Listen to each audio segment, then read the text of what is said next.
Been very busy, probably been a few weeks or a month since I last created a video. But I've been busy, as you can tell by the back of my car. I've been really busy for the last month. I have a large customer that I have to take care of. And so, anyway, we're going to talk about Magnum Opus, which is a great work or a life's work. And I just want to make things as simple as possible for you guys. Something that I think there's a lot of these complex ideas that are floating around, and I think the greatest of teachers and the greatest of motivators make things simple and easy for people to understand, because at the end of the day, like, if we can't put at the end of the day, if we cannot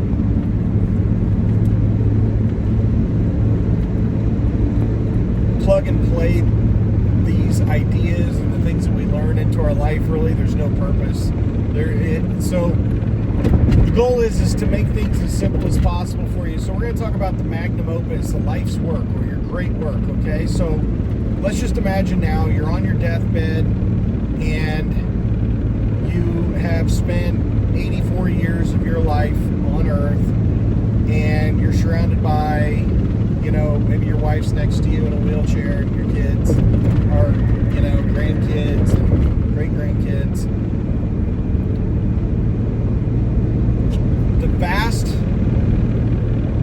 I would say your life has no meaning unless you create a spotless and blameless bride. Your life has no meaning. There's no value. Doesn't matter if you delivered thousands of Bibles all over the world, or you fed,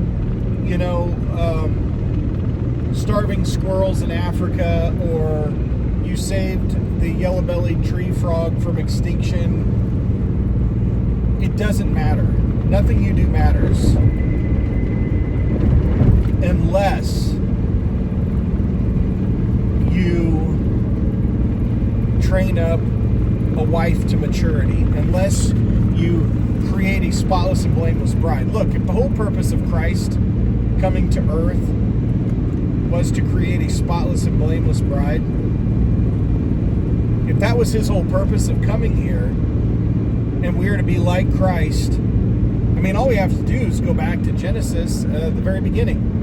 From the beginning, this is the map for mankind, is that God made women to need a head.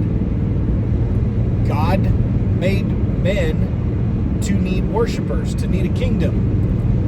And a man with no kingdom is not a king. And a woman who is in charge of her husband, a woman who is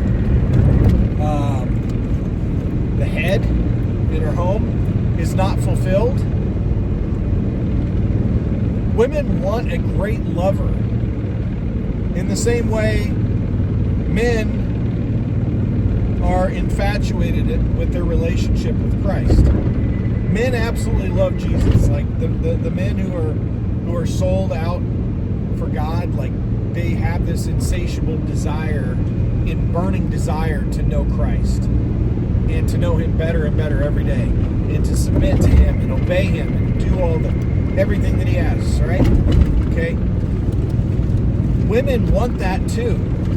Women want to be absolutely head over heels in love with their husbands. They want to be attracted to their husbands. They want to obey and submit to them if they're a man like Christ, okay? So you can't, it's not just any man. That's why so many women divorce men today. That's why the divorce rate is so high. 80% of divorces are filed by women. Why? It's because they're miserable. They're absolutely, unequivocally miserable, because the quality of men out there sucks so bad. you got to do is watch the videos on YouTube, and they talk about the chopped man era. We're living in the chopped man era, and I agree with them. And it's not. You got to remember, when a woman says that men are chopped, that all the men out there are chopped. For those of you that aren't up on the latest lingo, chopped means ugly. But you got to understand, from a woman's perspective, they don't look at men the way we look at women. We look at women and we're like, oh, she's got a nice rack, she's got a nice butt, she's got a cute face, I like her hair. Men are drawn to physicality, okay? Women are drawn to energy. Women are energy consumers. Men are energy expenders, made to be that way. Masculine energy is toxic. I mean, it's not, I don't want to say toxic. It's intoxicating, not toxic. I'm not talking about toxic masculinity here, because that's the only toxic masculinity is weak beta male masculinity is toxic. But okay, so it's intoxicating. True masculine energy, when a man lives in his masculine energy, he's a leader. He doesn't let people disrespect him. He makes decisions. He's not asking his wife for permission. He's not like, hey baby, like, I was kind of thinking that I had $10,000 extra and I was wondering what you thought we should do with it. That kind of crap. Okay? That's what they're talking about, chopped. The energy, there's no energy today. There's an energy void in the world. An absolute energy void. And if you're a real man and you walk into a room and you see the way women look at you, they haven't said a word to you. They haven't talked to you, so they don't know your personality. But you walk into a room, chest out, head high, and you're walking with a confidence, and you're sure of yourself. Women are drawn to that. That makes them feel a certain kind of way inside. Okay? We're missing that today. We're missing all of this energy because there's no men anymore. Women are living in a chopped man epidemic here. Like, that most of men are absolutely repulsive to women. Not because they're ugly. I mean, let's put it this way. A guy who's confident in himself, he dresses a certain way. He's got his own style. He's not dressing like the GQ magazine, so to speak. Yeah, I don't want to get a strike here for saying something that is honest, but not politically correct. But men today run around looking like masculine women. They run around looking feminine. The pants they wear, the shoes they wear, the shirts they wear, and they have no confidence. They just look chopped as shit. Like, they just look chopped, okay? And it's because there's no energy coming out of them. There's no energy radiating. No energy radiating, okay? There's no energy radiating. And so we have a real problem. And here's the thing, is that energy is necessary to domesticate a woman. Now think about that word, domesticate. Domesticate. Right? Domesticate. Look at the word nourish in Ephesians 5. Nourish and cherish your wife. The word nourish is to train up unto maturity. It's your job to train her up to maturity. Train her up to maturity. Okay, when you go get a puppy, your job is to train it up to maturity. That'd be called domesticate. Domesticate the dog. Domesticate. Bring it in, train it up, show it how to use the bathroom outside, not inside. Okay, that's a simplistic form. But you get my drift, right? Dominance brings domestication. Subduing brings submission. And today we are missing the dominance. We are missing the subduing. Man is to subdue the earth, bring it under control, and to cultivate it, to create a garden. I got a whole bunch of good videos coming out on gardening, but not literal gardening, but gardening in respect to your wife and your children. But back to the whole deathbed thing, okay? So, if you never were able to lead your wife, correct your wife, instruct your wife, reprove your wife, mold her and shape her, domesticate her, if you were never able to nourish her, train her up unto maturity, you failed. I don't care how many stray dogs or cats you've liberated in your life, that you've kept from the euthanasia program at your local shelter. It doesn't matter. It doesn't matter. Even if you adopted 10 kids from Africa who are starving and living in squalor, and you adopt them and bring them into your home, if you didn't teach them who God is, if you didn't teach them who God is, if you didn't teach them who God is by you and how you conduct yourself, by how you conduct your husbandry, by how you conduct your fathering, by how you conduct your business, by whatever it is, if you didn't do that, you fail. I don't care what you do. It doesn't matter what you do. If it's the absence, if you're doing anything and it's in the absence of masculinity, what God has designed you to do, you're just making a bunch of noise. You're just making a bunch of noise. There's a lot of noisy men out there, which is why the divorce rate is the way that it is in the West.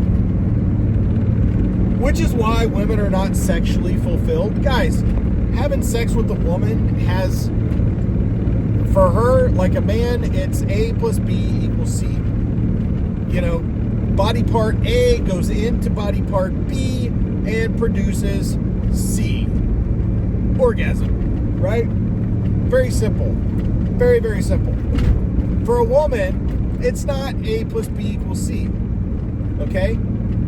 If she's making sexy time with beta male, she doesn't feel anything.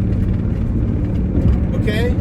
It's not necessarily physical for her. Is there a component to it? Yes, small. Very small component. But if that woman feels something for a man, she feels something. Again, you can make a woman feel anything but bored, and that's exactly where we are today. She's not going to have the big O.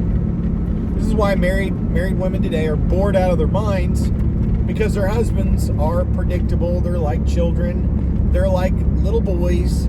Hey, do you think we can have sex tonight after the children go to bed? What? What the hell is that? Does that sound like a man to you? A man says, "Hey, baby, let's go to the bedroom. You know, have one of the older, responsible children come in here and stir the green beans while, we're going to go to the bedroom and play." That's a man. That's decisive. And she likes that. She likes that. That's what they like. So guess what? When she goes to the bedroom and she takes her pants off, she's already primed. She's already halfway there because she's got a man that's leading. Have Billy come in and stir the green beans. We're going to go to the bedroom and take care of business. Right? She's like, ooh, I like that. Okay? Spicy. He's directing me. He's leading me. He's guiding me. So, she feels a certain kind of way when she goes to the bedroom. She's already primed. So when you start, working it over like a rib, of course, kosher, beef ribs only, and you start working that over, she's already in the mood, in the atmosphere, because you've led her. That's missing. That's missing from the West. This is why Muslims don't have the kind of divorce rate that we do in the church, because they don't operate like a bunch of simps. Your wife is the greatest work. Let's talk about faith without works is death, okay? Your wife is your works. She is your works. It's Sirach, I forgot what it is, but it says that the word of the Lord is his works, okay? The word of the Lord is his works. Then that would mean that you, as a man, are the works of Christ. Yeah. Imagine that. Isn't that interesting? You're his works, and your wife is your works. And 99% of you men, when you're laying on your deathbed and you're getting ready to face judgment, are getting ready to go straight to hell. You're getting ready to go straight to the fiery furnace. 1 Corinthians 6:9, the effeminate man will not enter the kingdom of heaven. You're getting ready to enter the furnace, not the kingdom. You're getting ready to go party with Epstein. And who knows what kind of parties are going on down there. I don't know. I don't want to be a part of that. But that's where you're headed. Because you have no works. If your wife didn't submit to you and love you passionately, I'm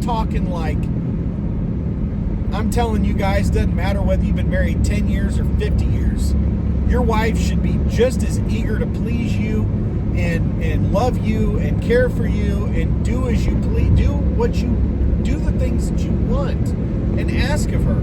She should be so in love with you after 50 years. It doesn't matter. So many guys tell me, well, we got a lot of kids. We've been together a long time. That is bullshit. Flat out, just beta male bullshit. Straight out of hell. It's stupid.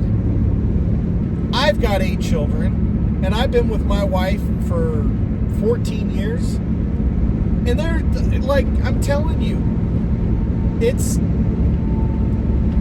she is eager to please me. She's eager to take care of me. She wants, whenever I want to, take her to the bedroom, she's more than eager to please. That's the way it should be. So quit giving excuses like hormones, menopause. My wife is premenopausal. So what? So what? If she wanted to, she would. Okay? If you're on your deathbed, now you got to put yourself, because only men can do this. We'll get into this with the gardening analogy later in another video. But men don't live in the present. We live in the future. We're future-minded. We scan the past, the present, in order to drive towards the future.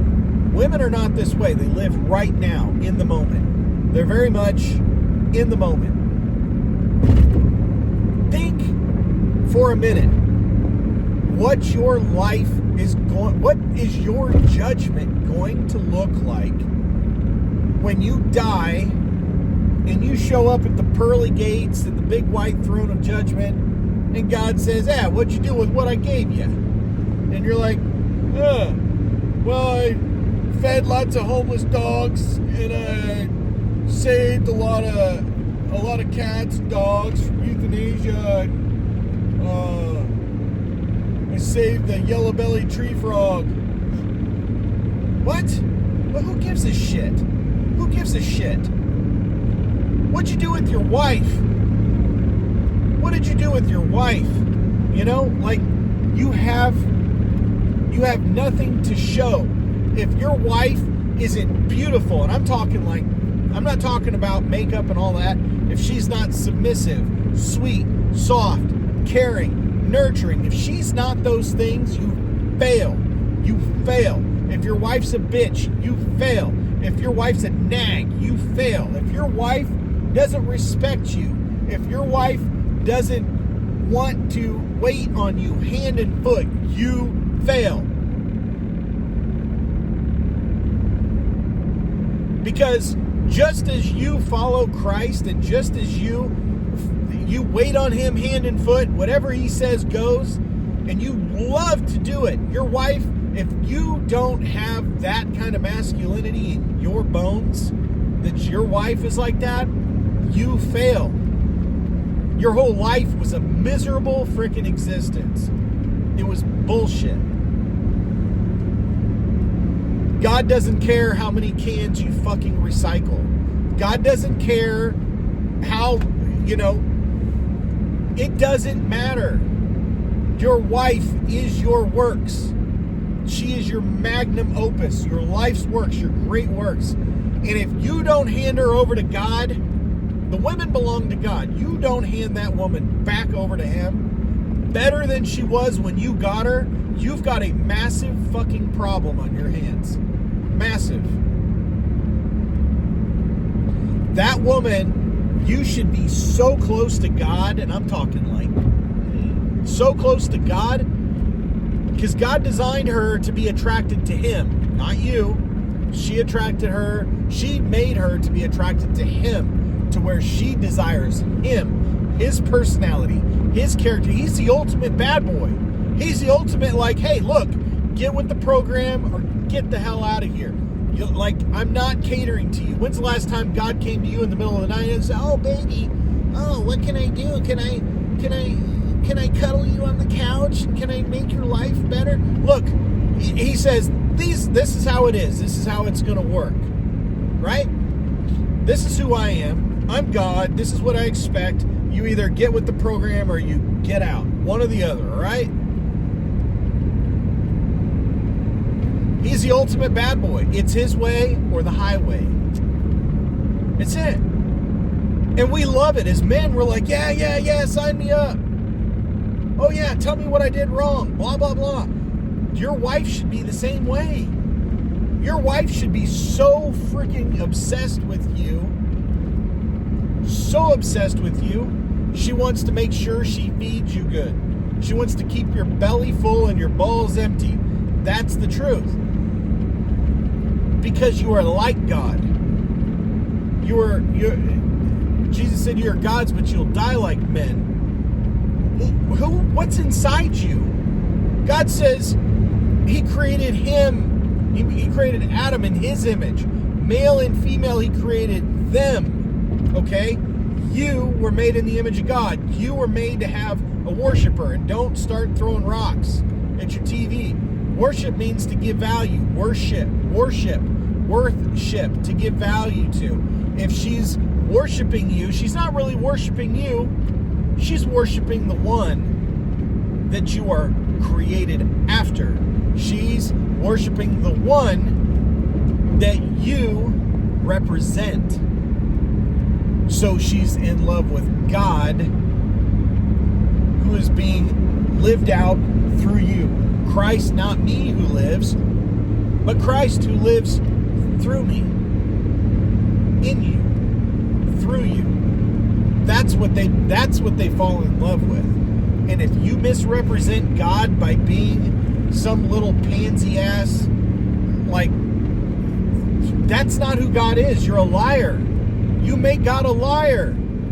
If your wife sees you as a pathetic little pussy running around in Crocs and freaking skinny pants and, looking like, I really don't want to go down that path, but if you don't take care of yourself, if you don't have mastery over yourself, if you don't have control over yourself, meaning nobody else has control over you, your wife can't manipulate you because you have mastery and control of yourself, you're weak. And they don't like that. They're not attracted to that. Quit asking your wife what she's attracted to. Quit asking her what she wants. Go to your Bible. Read what God wants from you. You become that. and then you hold her to that standard yourself. No, you're not going to disrespect me. You disrespect me, I'm not going to talk to you. We're not going to sleep together. We're not going to be hanging around each other. I'm not going to be touching you. None of that. Why? Because God does that with you. And it's your job to transfer that over into your relationship with your wife. Why? Because she's your bride. God treats his bride that way. You treat your bride. Hosea 5:15. He goes back to his place, and then when Israel decides that she wants to pull her head out of her ass, she'll come knocking. You know what? It's the same principles used in marriage. Same principles used in marriage. If you die and your wife is not returned to you're just a steward of your wife. In this life, you're a steward of her. Now we can get into the semantics of, the book of the Nazarene talks about whose wife she'll be in heaven. Okay? It is your job to take her hand and God's hand and put them together. But if you're weak, if you're a pussy, and you are not doing a good job of representing, being an ambassador here on earth, you have failed. You have taught her that God is a pussy, God is a liar, God is a panderer and an ass kisser and a bootlicker. That's what you're teaching your wife, and you will fry for it. You will burn for it. Don't believe me? Go read 1 Corinthians 6:9. The effeminate man. What is an effeminate man? An effeminate man is somebody who has authority over his head. His wife has authority over him. Okay? It's ass backwards. Your life's biggest, greatest works is your wife. Every day, you should be focused on what kind of husband and father you need to be to her and to your children. Because when you leave here, that accounting sheet is going to be like, your wife disrespected you here. I mean, most guys, it's going to be like, it's probably going to take the first 35, 40 years outside of death just for God to get through the rap sheet of all the bullshit you've done, put up with, let your wife disrespect you and talk down to you, your children disrespect you, talk down to you. Probably going to be a rap sheet. Going to take 35 or 40 years just to get through that. All the, you think we could have sex tonight? Like, I mean, I want you to hear what that sounds like. Do you know how many women say they feel like they're married to a child? Like their husbands are one of their children, and the husband's like, well, I don't get it. I do the dishes, and I change diapers, and I bring her flowers, and I do, how am I a child? You're a child because you're below her. You put yourself below her. Can we? Honey, I have an extra $20 from my check. Do you think I could use it to buy some Taco Bell this month? Get the fuck out of here. Look at me. This is nuts. This is the kind of shit. Like, what woman wants to submit to that guy? What kind of woman wants to have sex with the guy that's like asking her how he can spend his $20 extra on his paycheck? What woman wants to sleep with the guy, her husband, that's asking her if he thinks that she can squeeze him in, her schedule for the night? You think after the kids go to bed, you can wet my pee-pee? Like, seriously.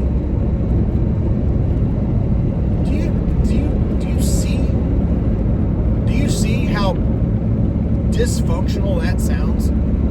Women are attracted to strength. They're attracted to decisiveness. They're attracted to leadership.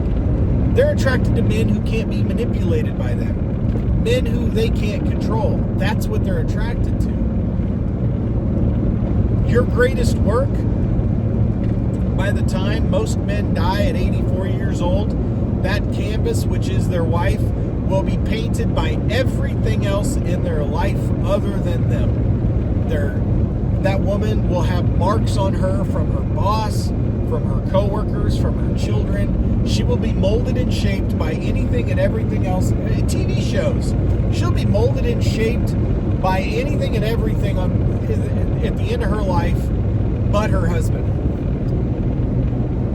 My wife's canvas is going to be 99% me. 99%. Why? Because only the things that I want in our life are there. Only the things that I want to have any influence over her are there. So guess what? Those things that are on that canvas are there because I allowed them to be there. I allowed them to be there, which means I am the one who is painting the canvas. She is my works. She is my magnum opus, my greatest life's work. And that's the thing, is guys, when people look at you, nobody's going to admit this. Nobody's going to come out and tell you this. But if I want to know what kind of man you are, I'm going to look at your wife. I'm going to look at her. And if she's not sweet, soft, submissive, and groveling, like wanting to take care of you, make your plates for you, if she's not doing that, you're not a man. I think nothing of you. You're pathetic. And I'm telling you this because I love you. I don't know who you are, but I love you because you're made in the image of God. But I'm telling you, your wife needs to be attached to you. Your wife needs to be obsessed with you. She needs to be like you are for Christ. She needs to be that way with you. And if she's not, you're depriving her. You're depriving her of what God made her to do. You're depriving her of that. You owe it to her to be the kind of man that she obsesses with. The kind of man that she just dreams about when you're gone. The kind of man that she can't get you off of her mind. The man who she wants to lay down for and make herself vulnerable to take you in and absorb you into her.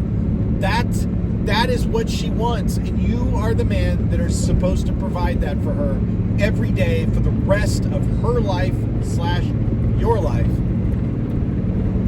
And if you can't give her that, you failed. If you haven't made her into a beautiful woman who is lovely, desirable, soft, sweet, gentle, nourishing, if you haven't created that in your wife, if she's a bitch and a nag, and she's running around nagging you all the time, all you're doing is securing your ticket to hell. That's what you're doing here and later.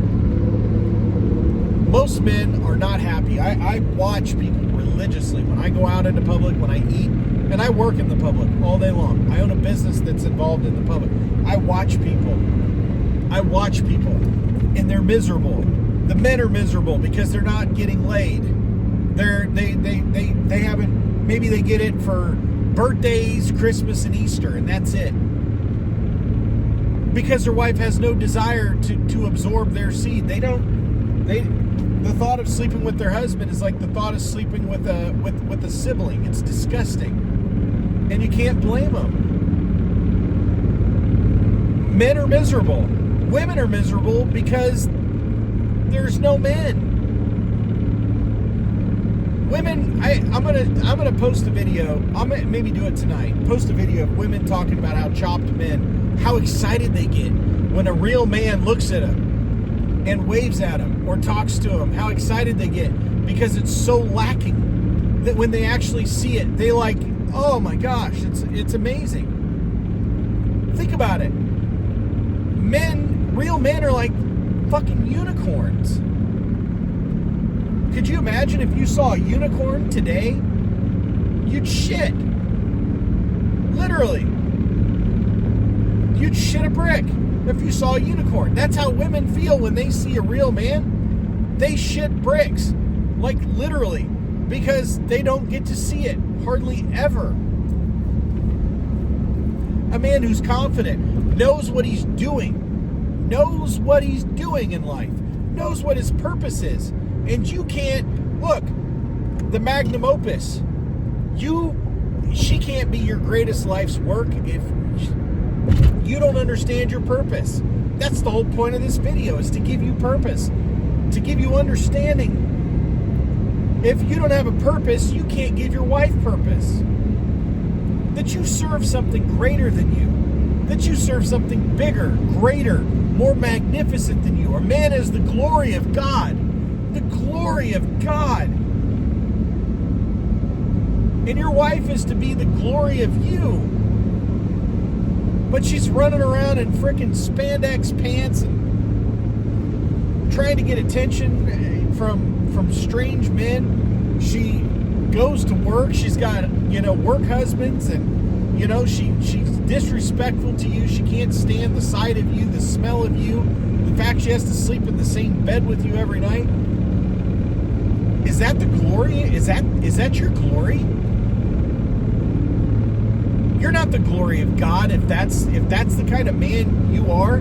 That's not the glory of God. God's not some pussy in frickin' loafers running around with a Starbucks and in a man bun. That's not the glory of God. I'm not saying you can't have a man bun. You can be a real man and have a man bun. But I haven't seen one yet.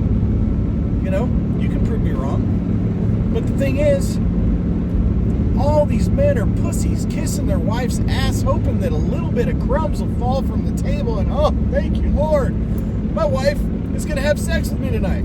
That's how you live. Sex in my house is like the water and coming out of the faucet. I can go turn it on anytime I want and get me a glass of water. It's not a big deal.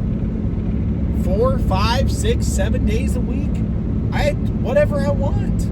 And I'm not desperate for it, so I'm not running around like a dog thumping its chest 24/7, begging, living for some table scraps, waiting for my wife to validate me in some way, like, oh, honey, you did a good job on taking the trash out. Guys, judgment is coming. You're gonna die. Judgment is coming. You're going to die. Whether tomorrow or 84, 94, 120, doesn't matter. You're going to die, and I'm telling you, you're going to be fucking shocked. You're going to be shocked when you find out that the woman that you married, you didn't do shit with her. You went and buried your talents. What did you do with what I gave you? Well, I made good money. Dude, screw money. He doesn't care. Talents. What did you do? What did you do with your wife? What did you do with your children? What did you do to give hope to the next generation that God exists? What did you do to teach the world about who God is? Nothing. Nothing. You made him look like a pussy, like a scoundrel, like a weak man. You made God look like a liar and a pussy. Do you want to make God look like a liar and a pussy? I don't. God is almighty, all powerful. Those are not the words to describe men today. All knowing, all powerful, all anything other than pussies who beg for validation from their wives. That's what I see. I'm telling you guys, your wife is your greatest work. She's your greatest work. And if you don't see that every day of the rest of your life, that your wife is your garden to till, your garden to plant, your garden to plan, your garden to water, your garden to weed. If you don't see that, you have a very big problem. You should be looking at your wife every day as a mirror, getting real-time feedback on what it is that you need to change about you so that she becomes a better woman, because she's a reflection of you. She's a reflection of you. And I know most men are not happy with what they see. They're miserable. My wife henpecks me. My wife argues. My wife is a bitch. She's so nice to her friends, and she's not nice to me.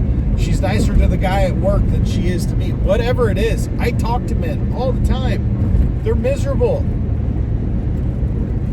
And the thing is you're driving the pussy wagon straight to hell. Because you're making God look like a liar. Like he's not all powerful. You're making him look like a wussy.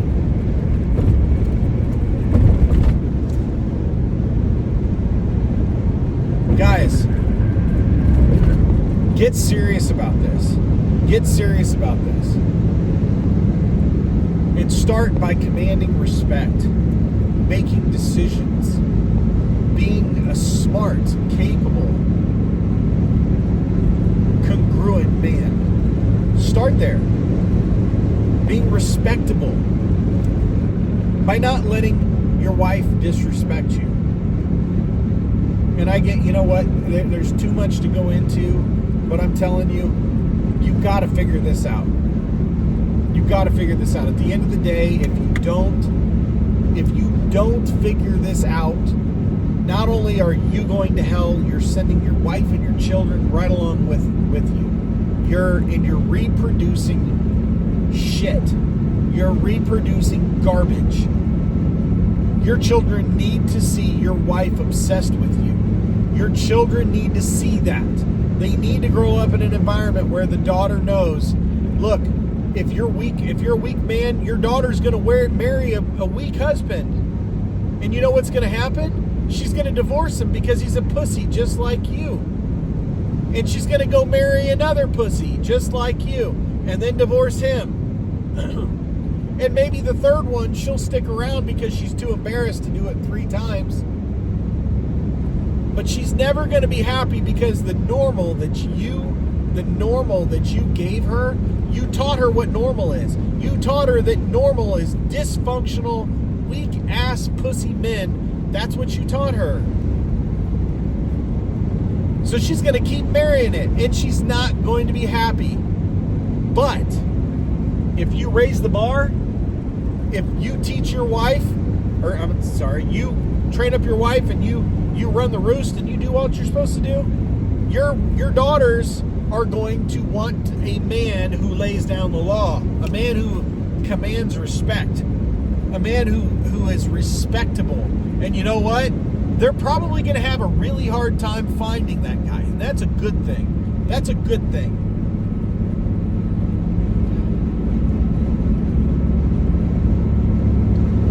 I'm telling you,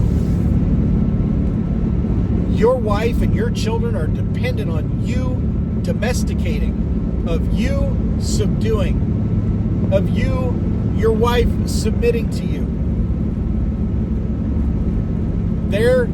They need you. This is your greatest works. If you do nothing else, stop making a bunch of noise in your life. You're going to work and you're paying the bills. It's just fucking noise. It's noise. 1 Corinthians talks about 13. Love. If you have all these things, but you have not love, you're nothing but noise. And if you remember what I taught you about love is correction, instruction, and reproof. If you don't correct, instruct, and reprove your wife and your children, you're just making a bunch of fucking noise. You know what? People don't pay attention to noise. They block it out. And you train your children to marry dysfunctional pieces of shit. Your boys will marry women like you're a weak ass man. And that's how you live. My son's almost 18 years old. He's got friends that are so fucking dysfunctional, completely dysfunctional. They cater to girls. They kiss their ass. They wait for crumbs to fall from the table. Why?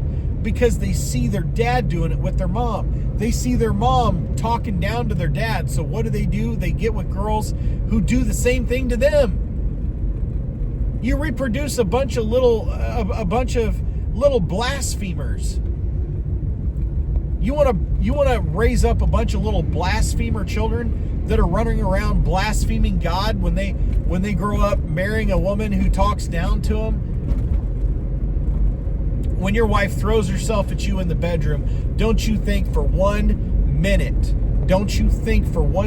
that her throwing herself at you throwing her goodies at you, wanting you, desiring you, being madly in love with you has anything to do with you. Because if it weren't for him, you would be a piece of shit. Paul says that no man can boast.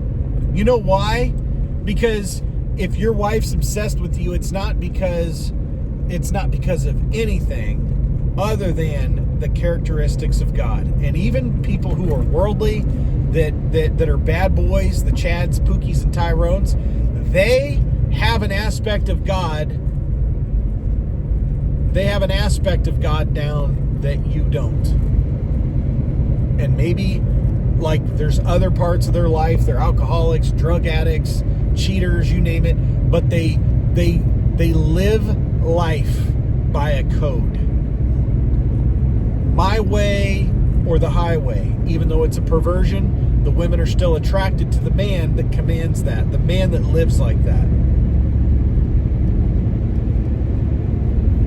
Don't think for a minute. I'm not telling you my wife's obsessed with me because I'm some amazing, awesome person.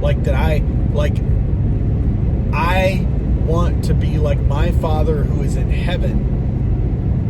And being like him is what creates attraction, because he designed the woman inherently, intuitively. He designed her to be attracted to him. And she'll divorce a man after man after man looking for that guy who is like him.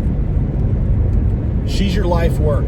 If you don't wake up every day and you're not committed to creating a spotless and blameless bride, taking a woman and maturing her, raising her up into maturity in Christ, then you're just making noise.